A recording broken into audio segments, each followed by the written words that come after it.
고린도전서 14장 1절 5절 말씀을 가지고 제목을 방언을 해야 구원을 받는다.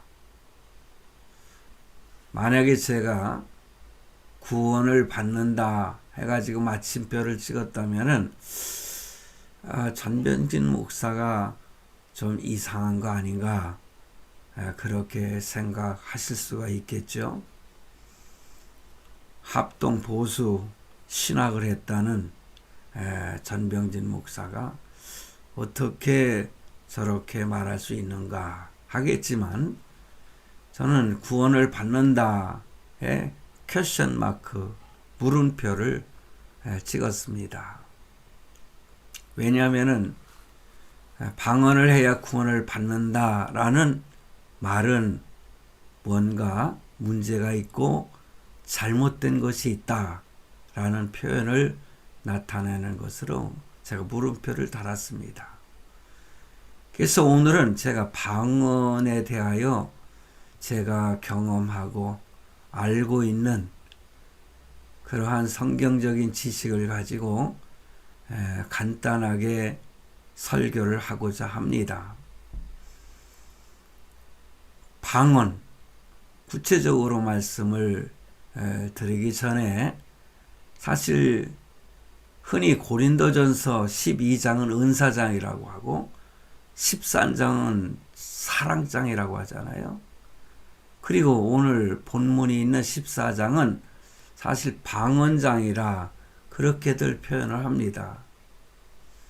그런데 이 세 장, 12, 13, 14장은 한 맥락으로 이루어졌다 라고 이런 말씀을 드릴 수가 있어요.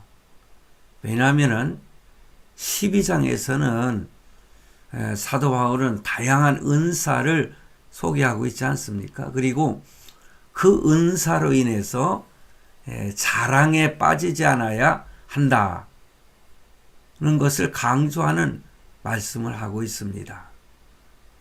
그래서 그 모든 은사를 이렇게 조화롭게 만드는 더욱 큰 은사를 너에게 소개하겠다 하면서 13장으로 들어서면서 사랑에 대한 말씀을 하고 있습니다.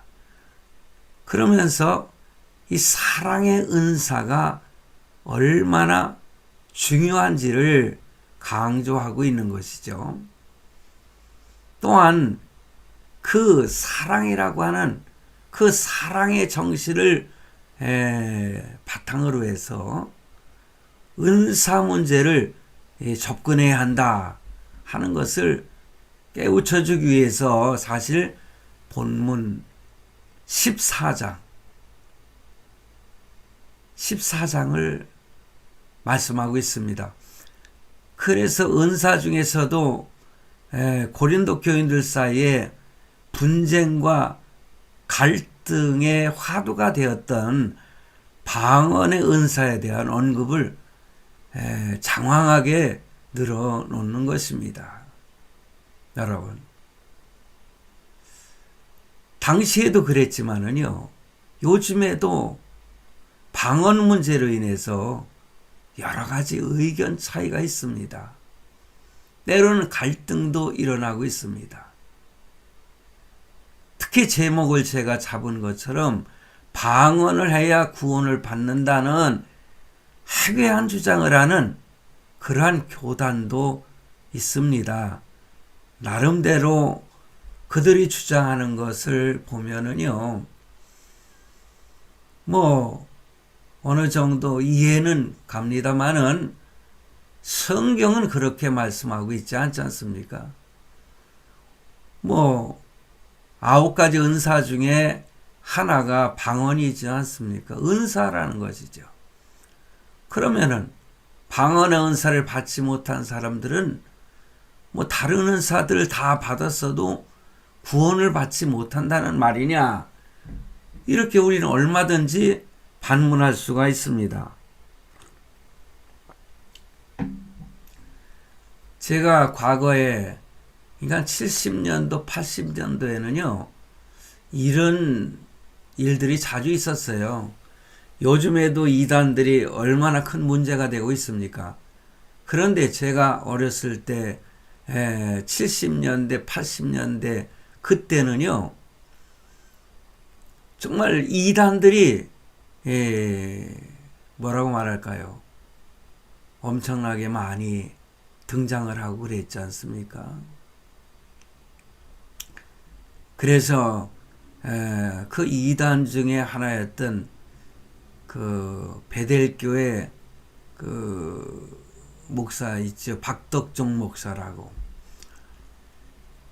제가 그 학생 시절에 그 교회를 부흥회를 한다고 그래서 갔을 때에 일어났던 일을 제가 언젠가 간증을 한 적이 있습니다.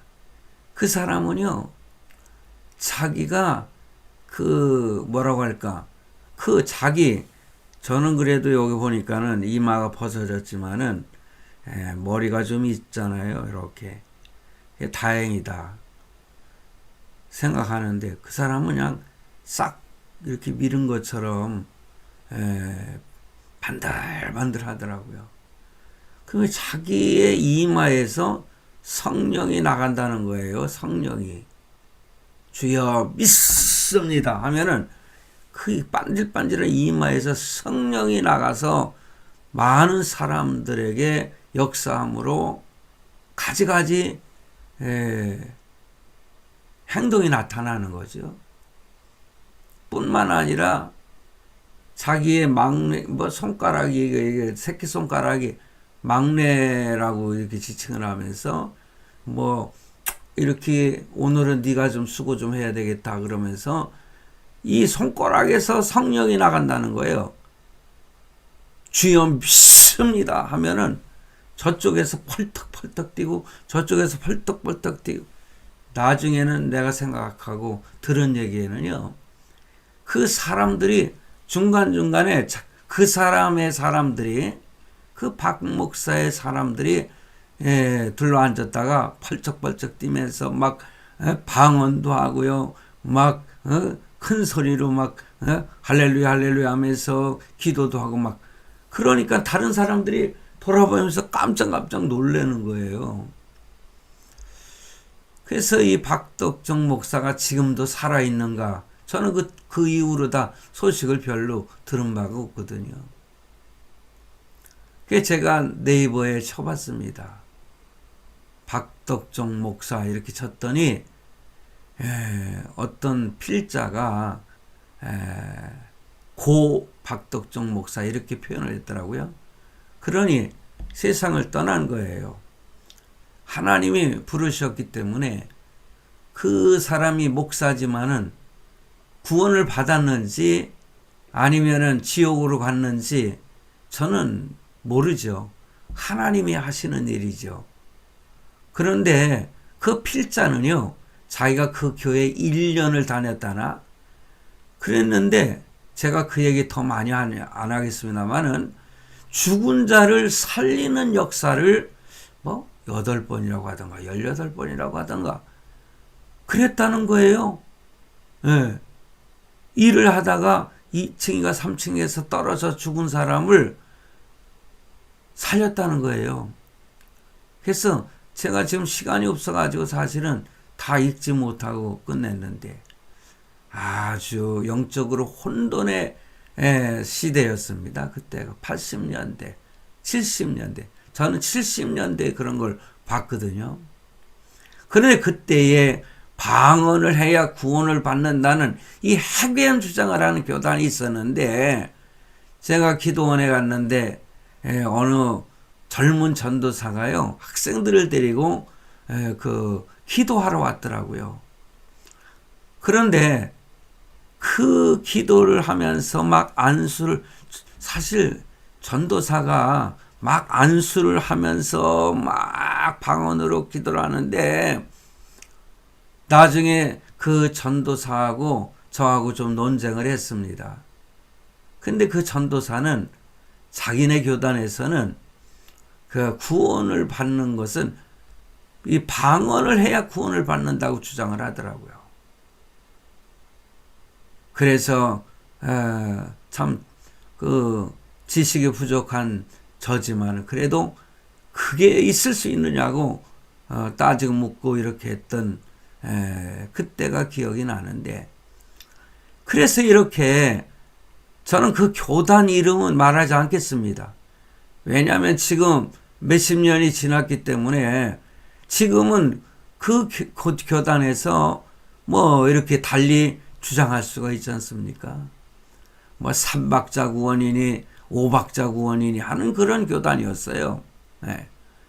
그래서 그 방언 문제가 참 성경에서 본문에서도 많이 언급되고 있습니다만은 고린도전서 14장에서 더 많이 그 내용을 말씀하고 있죠. 바로 14장을 통해서 방언과 관련한 여러 가지 교훈을 우리는 생각해 볼 수가 있습니다. 여러분, 제가 신학교에서 배우기는 먼저 방언이라는 것이 무엇인가? 이 방언이라고 하는 것은 우리가 알다시피 방언은 사투리를 말하지 않습니까? 경상도 사투리, 전라도 사투리, 충청도 사투리. 근데 성경이 말하는 그 방언은 그런 사투리가 아니라 여러분 두 가지로 설명을 합니다. 우리가 성경을 통해서 두 가지를 이야기할 수 있는 거예요. 저는 신학교 다닐 때 그 두 가지 중에서요, 신학자들은, 교수님들은 대개 우리가 영적으로 이렇게 말하는 그 누구도 알아들을 수 없는 그런 방언, 그걸 별로 인정하지 않으려고 합니다. 그래서 학적으로 방언은 어떤 외국어라 그렇게 표현을 합니다. 사실 우리가 사도행전을 통해서나 이렇게 보면은 그 유대인들이 그 명절을 지키기 위해, 6월절 명절을 지키기 위해서 예루살렘으로 모였을 때 성령 충만했던 베드로가 설교할 때에 16개국 나라에서 명절을 지키러 온 사람들이 자기 나라의 언어로 들었다. 그렇게 표현하고 있지 않습니까? 그래서 교수님들은 대개 외국어를 말한다. 그렇게 표현을 합니다. 근데 저는 고린도전서 이 14장에 나타나고 있는 비밀스러운 방언을 저는 인정을 합니다. 그래서 오늘 저는 그 방언에 대해서만 말하려고 해요. 제가 초등학교 6학년 때 교회를 다닐 때에 저를 가르쳤던 집사님이 한 분이 계시는데요. 아주 제 친구의 아버님이신데 그분은 국민학교밖에 나오지 않았던 분이에요. 나중에 그분이 장로님도 되고 그러셨지만은 제가 6학년 때 제 담임이었었어요.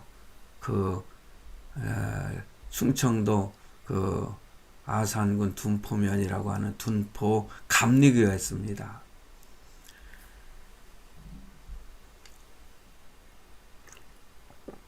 근데 그때에 저는 영어를 몰랐지 않습니까?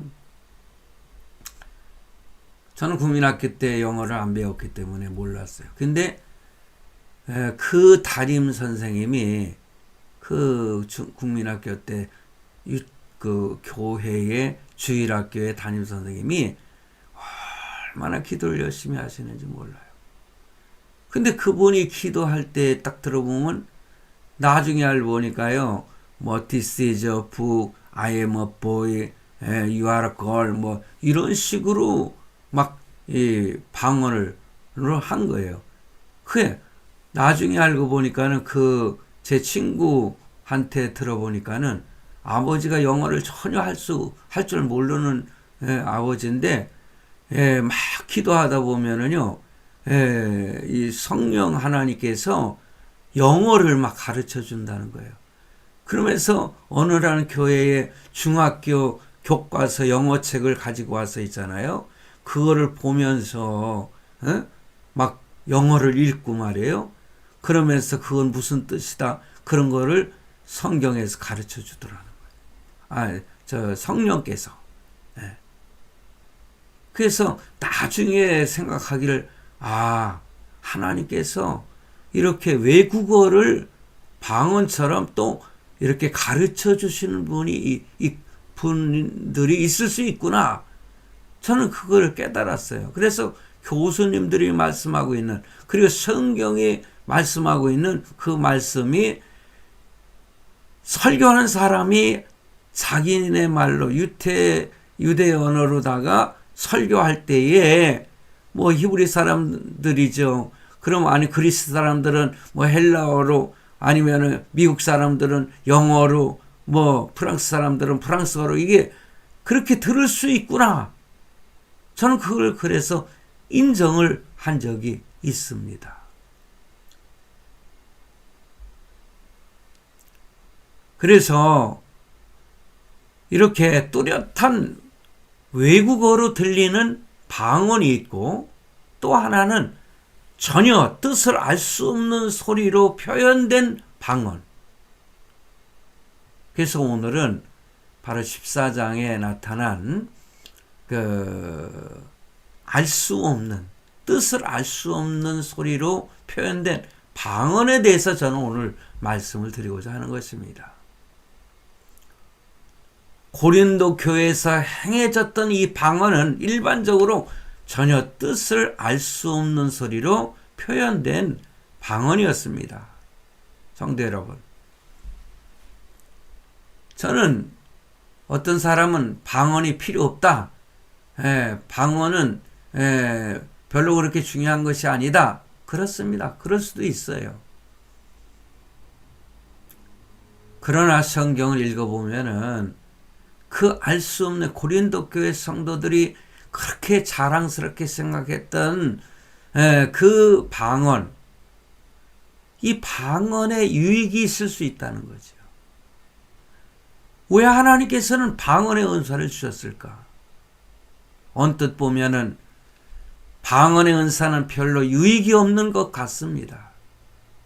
그러나 성경을 보면은 이 방언의 은사도 나름대로 여러 가지 유익이 있는 것을 알 수 있습니다. 어떤 유익이 있을까요? 예수 믿는 성도들이 방언을 했을 때에는 스스로 자부심이 생기죠. 그것이 큰 자랑거리는 아니지만은 자부심이 생기면서 성령 하나님께서 나와 함께 하신다는 그런 긍지가 생기는 거예요. 그러니까 성령 충만의 확신을 갖게 된다는 거죠. 사도행전 2장 4절 말씀을 보면은 마가의 다락방에서 120문도가 방언을 받을 때의 상황을 묘사하고 있는데 뭐라고 하는 거니? 저희가 다 성령의 충만함을 받고 성령이 말하게 하심을 따라 다른 방언으로 말하기를 시작하니라. 이 말씀을 보니까는 성령이 말하게 하심을 따라 다른 방언으로 말하기를 시작했다. 여기서는 다른 외국인들이 들을 수 있는 그 언어로 저는 좀 전에 설명을 했습니다마는 그것도 성령의 충만함을 받고 그랬어요. 그래서 방언을 말하는 것은 어떤 방언을 말하든지 간에 성령의 충만함을 나타내는 하나의 증표가 됨을 우리가 알 수 있지 않습니까? 그처럼 방언을 통해서 성령 충만의 확신이 조금이라도 있다면은 더 그것이 강해지면은 그 그 확신이 신앙생활에 큰 유익을 줄 수 있다. 저는 그렇게 말씀을 드릴 수 있습니다. 그러므로 믿는 사람에게 성령 충만의 확신이 주어진다면 삶의 용기도 생기고 담대함도 생기고 사명의식이 넘치게 될 줄로 믿습니다. 그게 방언의 유익이라고 할 수 있죠. 뿐만 아니라 하나님과의 교제가 깊어집니다. 본문 2절에 보니까는요, 방언을 말하는 자는 사람에게 하지 아니하고 하나님께 하나니 이는 알아듣는 자가 없고 그 영으로 비밀을 말함이니라. 이게 우리가 영적으로 방언하는 그 방언의 실체입니다. 예. 그러니까 사람에게 하지 아니하고 하나님께 한다는 거예요. 이는 알아듣는 자가 없고 그 영으로, 내가 아니라 내 영으로 비밀을 말하는 거지. 근데 내가 방언을 말할 때에 다른 사람도 무슨 뜻인지를 모르지만은요, 방언을 말하는 자기도 무슨 뜻인지 몰라요. 그냥 혀가 꼬여가지고 그냥 돌아가는 거예요. 무슨 말을 하는지 몰라요. 어떤 사람은 자기가 멈추려고 해도 멈춰지지 않는다고 그러더라고요. 나중에 어느 정도 기도를 어느 정도 한 다음에 이게 멈춰지고 그런다는 거예요. 그러나 방언으로 늘 오랫동안 기도한 사람들은 방언으로 기도하다가 자기 스스로 멈추는 그런 경험을 하게 되는 것이죠. 그러므로 방언을 하는 사람은 하나님과 영적인 비밀스러운 교제를 하게 된다. 비밀이 뭡니까? 남들이 알 수 없는 거예요. 내가 머릿속에 있잖아요. 뭐라고 생각하고 기도하는 내용을 기도하잖아요. 그러면 방언으로 한 사람들은 그게 방언으로 표현이 되는 거예요. 혀가 꼬부라지면서 머릿속에서 지금 말하고 있는 그 말이 나의 그 소원이라든가 어떤 다른 사람을 위해서 기도하는 내용이라든가 그걸 머릿속으로 생각하면은 입으로 방언으로 이것이 혀가 꼬부라지면서 비밀스러운 말로 하나님께 전하고 있는 것입니다. 사단도 이 방언을 그 어떤 뜻인지 알지 몰라요. 하나님과 내 영혼과의 비밀스러운 대화이기 때문에.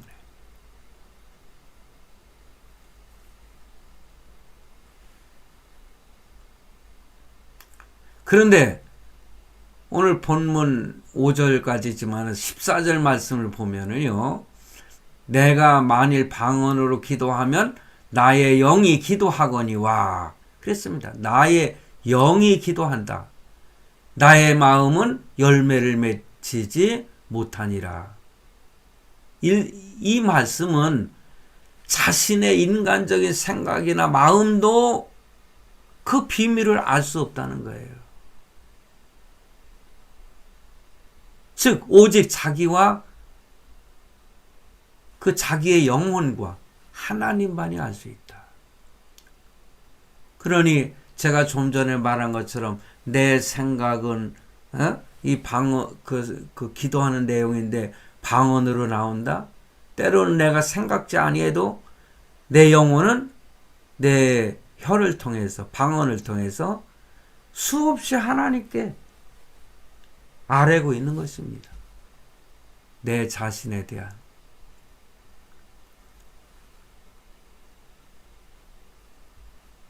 그러니 오직 자기의 영혼과 하나님만이 알 수 있는 그만큼 하나님과의 깊은 교제를 할 수 있는 것이 방언의 유익이다.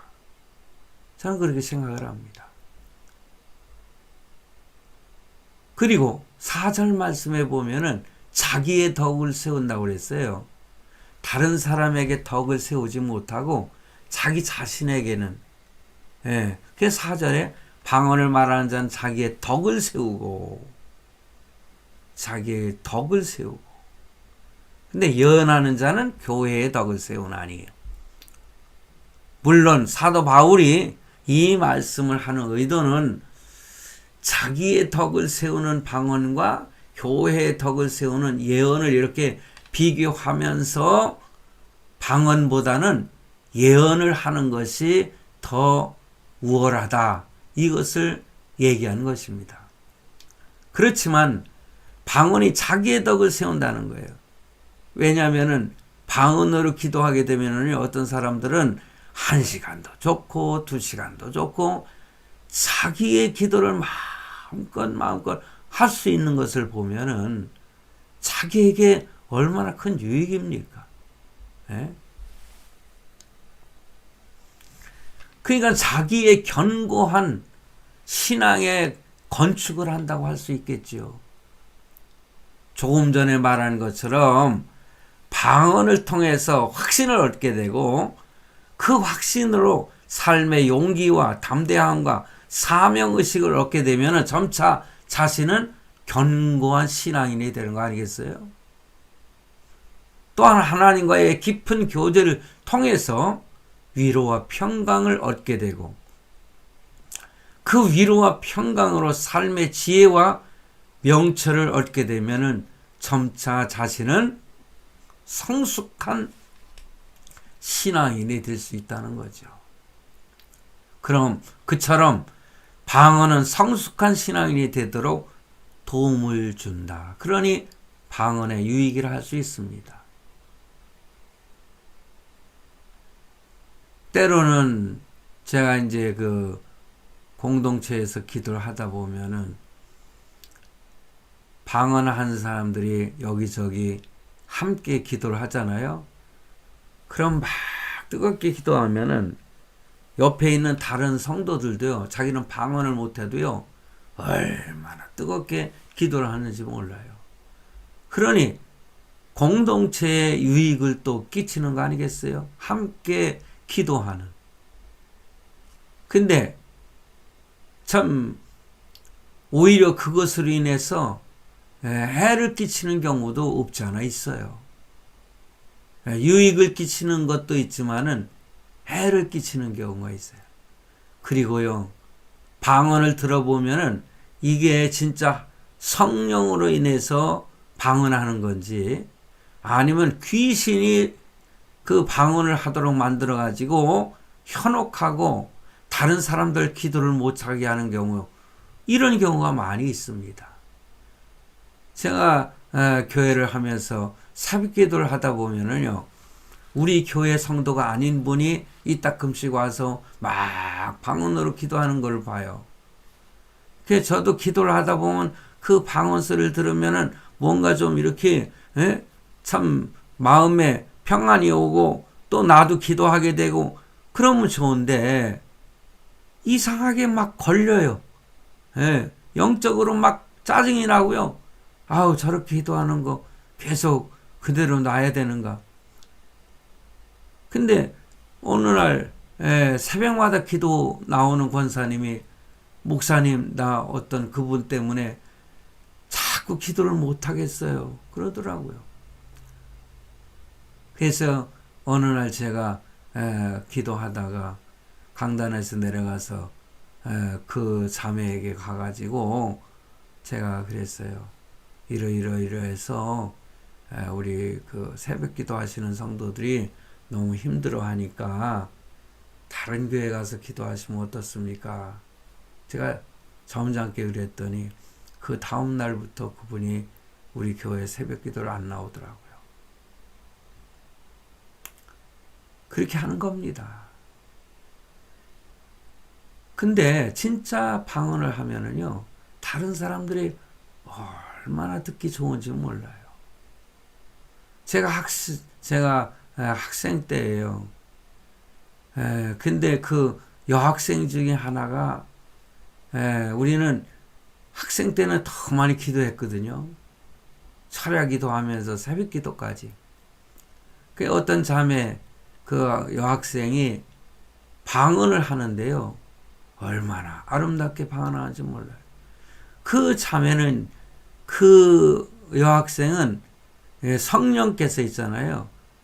이 기도를 하면은 눈을 밝혀줘 가지고요. 성경을 읽게 하더라고요. 그래서 성경을 쭉 다 읽으면은 어떤 손이 나와 가지고 싹 이렇게 넘겨주면서 성경을 넘겨주는 거예요. 그러면은 그 성경을 또 막 성경을 방언으로 읽는 거죠. 그게 양쪽으로 읽는 데 있잖아요. 뭐 몇 초 걸리지도 않아요. 그냥 1분도 채 안 걸려서 또 넘겨주고 다 읽으면 또 넘겨주고 그러고 나서는 찬송을 부르는데 야, 찬송이 얼마나 아름다운지 몰라요. 그러던 여학생이 나는 신앙생활 잘 할 줄 알았는데 그분이 세월이 지나다 보니까는 교회를 떠나서 신앙생활을 전혀 안 하더라. 그러니 방언을 했다고 해서 구원을 받는다? 이거 아니더라고요.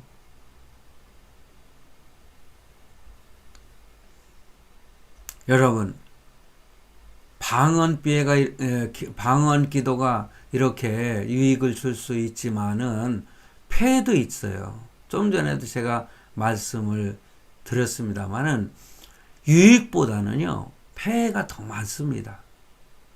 왜 하나님께서 은사를 주셨습니까? 하나님께 영광을 돌리고 하나님의 교회를 잘 섬기라고 주신 것인데, 그리고 겸손해져야 되는데 자랑과 교만에 빠지고 그 교회에 큰 문제를 일으키는 일들이 많이 있다는 거죠. 일일이 하나하나 그는 다 말씀드리지 않는다 할지라도 고린도 교회의 폐해가 오늘날에도 많이 일어나고 있습니다. 영적인 우월감에 빠져가지고 다른 은사에 대해서 인정하지 않고 무슨 방언의 은사가 은사 중에서 최고의 은사라고 자랑하고 오해하는 이런 일들, 이 폐해에 대해서 일일이 하자면 많이 있습니다. 왜냐하면요, 담임 목사가 방언을 못 하잖아요. 담임 목사를 우습게 알아요. 지가 돌아다니면서 안수기도 해주고요. 목사님은 안수기도 해봤자 아무 능력이 없다는 거예요. 요 따위로 해가면서 교회에 그냥 문제를 일으키고 돌아다니는 일들, 여러분. 방언의 은사를 추구하는 것 잘못은 아닙니다. 좋은 은사입니다. 영적인 유익이 있습니다. 그렇지만은 그 은사를 가진 것이 자랑으로 흐르고 영적인 우월감을 조장하면은 오히려 교회에 큰 해가 된다는 것입니다. 성도 여러분, 방언의 은사뿐만이 아니라 모든 은사가 그렇습니다. 하나님이 주신 은사는 하나님의 영광을 위하고 교회를 돕고 복음 전파를 위해서 사용되어져야 합니다. 성령 충만이라고 하는 것도 있잖아요. 우리가 오해해서는 안 돼요. 성령 충만하면은 기도를 막 소리 지르며 할렐루야 손을 들고 막 이러면서 이래야 성령 충만이 아닙니다.